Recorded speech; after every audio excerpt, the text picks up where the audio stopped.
Aloha! Welcome to my life here in Hawaii. Today's video ay ang part 9 ng ating housing project. Kung napanood po niyo yung previous video ko, ito yung about po doon sa pag-cutting ng mga board at tapos pag-a-apply ng primer. So, ngayon po ay ang continuation ng ating project. So, pinagpapatuloy ko po ang pag-a-apply ng primer sa mga board na ito at pagkatapos patutuyuin po natin. Yung previous part po ng video ay nakapag-pressure wash na ako ng bubong. Tapos, in-applyan ko na rin ng anti-rust treatment. So today, dahil po maganda ang panahon, continuous ang ating project sa labas. Ano po? Pag ganito ang panahon, maganda, take a chance na po, di ba? Lalo na kapag maganda, maaraw. So magpipintura tayo ng bubong. Yun ang ating project today. Hopefully, kahit mga isang oras lang na walang ulan, pwede na. Kung makikita nyo yung panahon, ayan dark gray. Tapos isang banda, blue sky. Paiba-iba ang panahon dito sa Hawaii. Hindi mo maintindihan. Kaya kung meron kang mga project sa labas, paputol-putol dahil po sa ganitong klase ng panahon. So, take a chance. Yun ang gagawin natin. Magpipintura ako ng bubong. So, first, syempre, isi-set up natin ang mga kakailanganan natin sa pagpipintura ng bubong. Siyempre, unahin natin ang pag-set up ng extension ladder. Opo. Siguraduhin natin na ang extension ladder ay steady at hindi magalaw for safety. Ano po? Pagkatapos po niyan, kinuha ko na po yung isang timba ng pintura ang gagamitin natin para sa bubong.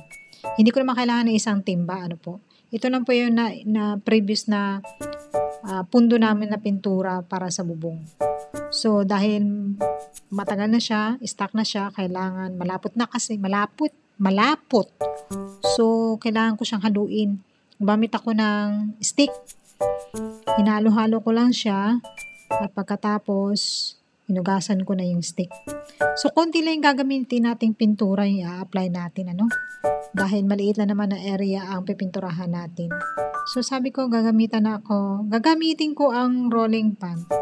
Ewan ko nga ba, bakit iniisip ko tuloy, pag gagamit ng rolling pan, roller brush, mas madali. Sabi naman ng husband ko, bakit ka ba gagamit ng rolling pan, maliit lang naman na area mabrasan mo.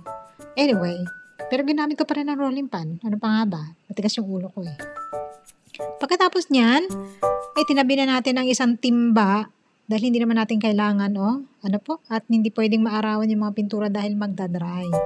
So, bago muna ako nagpintura, chinik ko muna yung ang kondisyon ng bubong. So, effective po yung anti-rust na in-apply natin. So, ready na tayo. Umpisahan na natin ang pagpipintura ng bubong. So, syempre, kailangan ko umakyat ng bubong. At pagkatapos, una kong in-applyan yung part ng kung saan merong poste. Kung nakikita po niyo yung poste na yan po yung poste ng sunshade. Tinanggal po namin yung yero at saka yung mga kahoy dahil po bulok na, pinalitan namin ng bago. At yun yung mga board na pinipinturahan ko kanina na pinapatuyo natin. So habang pinapatuyo natin yan, nagtatrabaho tayo sa pagpipintura ng bubong. Ayan. Nakikita ninyo yung diferensya, di ba? Yung color ng bubong, may pagka-gray. Tapos, yung bubong na color is color green. So, in-apply ko muna. First coating na itong in-apply natin. Dito sa bubong. Pagkatapos, nating unahin applyan yung mga gilid-gilid ng post. Bumaba na tayo at pagkatapos, in-apply na natin yung sa may gitna. Yun, lalo na yung sa may mga tabi-tabi. Ayan. So, tapos na ang first coating. Patutuyuin muna natin yan at pagkatapos, continuous tayo sa pagpipintura ng board. So, finally, ang pintura ng board natin ay ang color ng ating trim.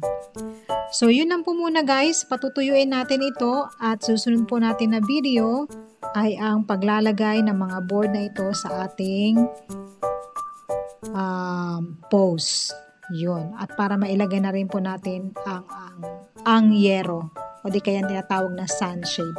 Kaya po maraming salamat sa panonood. Kung nag-enjoy po kayo, isang thumbs up naman dyan.